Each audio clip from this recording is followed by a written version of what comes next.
mun fitar da bayani akan wannan shehiya al'amnatu cewa shehu zai ƙara muƙaminsa da ita, zai shiga da ita halara ta ahalin shehu. Aka samu wani muridi yana nan ya dukufa yana wallafa wani littafi akan wannan babban shehiya, yana nan yana rubutu.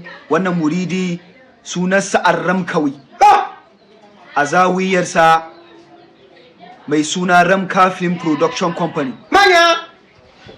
a babban makarantarsa ta YouTube wacce aka fi sani da Ramka Film TV.